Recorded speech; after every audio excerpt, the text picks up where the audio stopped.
నమస్తేనా. ఇప్పుడు ఇంకో 3 రోజుల్లో బిగ్ బాస్ అయిపోతుంది. మీ దృష్టిలో విన్నర్ ఎవరు, రన్నర్ ఎవరు, ఎందుకోసం? అలా 3 రోజులు బిగ్ బాస్ అయిపోతుంది. అందులో ముగ్గురు అయితే ముందు ఎలిమినేషన్ అయిపోతున్నారు. లాస్ట్ ఉండేది ముగ్గురు. సో విన్నర్ వచ్చేసి ప్రశాంత్, రన్నర్ వచ్చేసి అమరు. వీళ్ళిద్దరిని చూసడమో శివాజీ గారు అని చెప్పి అనుకుంటున్నాను నేను. ఎందుకోసం అనేసి ప్రశాంత్ అని ఎందుకు విన్నర్ అనుకుంటున్నావు, అమర్దీప్ రన్నర్ అని ఎందుకు అనుకుంటున్నావు? అమర్దీప్ అంటే ఒక కొంచెం పార్షాలిటీ ఎక్కువ, పొలిటికల్గా ఇది చేస్తాడు అనమాట. మనం చూసుకుంటే లాస్ట్ సీజన్లో కూడా క్యాప్టెన్సీ గురించి ఆయన అడుకోవడం జరిగింది తప్పితే డిమాండ్ చేసి తీసుకోలేకపోయాడు అనమాట.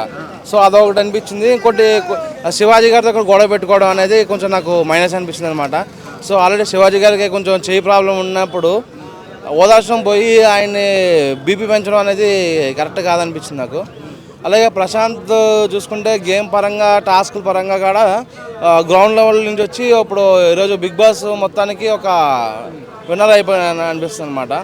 సో మనం చూసుకుంటే కనుక పొలిటికల్ రేవంత్ రెడ్డి గారు, అలాగే మన సోషల్ మీడియాలో గంగవ్వ, అలాగే బిగ్ బాస్లో కూడా ఒక ప్రశాంత్ అని చెప్పి నేను అనుకుంటున్నాను అనమాట. సరే అన్న, ఇప్పుడు అమర్దీప్ విన్నర్ అనే టాక్ బయట నడుస్తుంది. మరి ఒకవేళ అదే జరిగితే ఏంటి పరిస్థితి? మళ్ళీ అదే అడిగితే కనుక నాకు తెలిసినంత వరకు సగం మంది టీవీలు బదులు కొట్టేసి అవతల పాడేస్తారు. ఎందుకంటే మెయిన్ పబ్లిక్ ఒపీనియన్ తీసుకోవాలి కదా. అసలు ఈ విన్నర్ అనేది ఎట్లా డిసైడ్ చేశారు అనేది ఒక 1 వీక్లో మన తిన్మర్ మల్లన్న దగ్గరికి వెళ్ళి క్యూన్యూస్లో ఓటింగ్ పెడతారు. సో అప్పుడు మొత్తం బట్టబయలు అయిపోద్ది అనమాట. సో తిన్మర్ మల్లన్నకి ఎక్కువ క్రేజ్ అయిపోద్ది అనమాట. సో జెన్యున్గా మీరు జెన్యున్ ట్రాఫీ ప్రశాంత్కి ఇచ్చేస్తే కనుక బాగుంటుంది.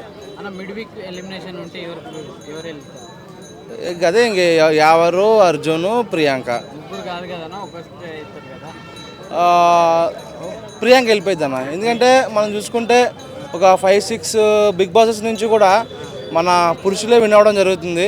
సో ఈసారి కూడా మన పురుష జాతే గర్జించబోతుందని చెప్పి నేను అనుకుంటున్నా. ఇది ఉల్టా కదా ఫీమేల్కి ఇస్తారేమో అన్న. ఆల్రెడీ ఫీమేల్కి బస్సులు ఫ్రీగా ఇస్తామని చెప్పి లబోదీప్ అంటున్నారు. సో ఇప్పుడు బిగ్ బాస్ కూడా ట్రాఫీ ఇచ్చేసారంటే కనుక ఇక అందరూ కూడా ఏ బీహార్కో ఏ యూపీకో వెళ్ళిపోతారనమాట. సో తెలుగు వాళ్ళు అంటే ఎవరికి వాళ్ళకే పడదని చెప్పి నేను అనుకుంటున్నా. సో నిజాయితీగా న్యాయంగా ప్రశాంత్కి ఇస్తే ఓకే, లేదంటే కనుక మేము అందరం కలిసి క్యూన్యూస్కి వెళ్ళి తిరుమల మళ్ళందరికీ వెళ్ళి ఓటింగ్ పెడతాము.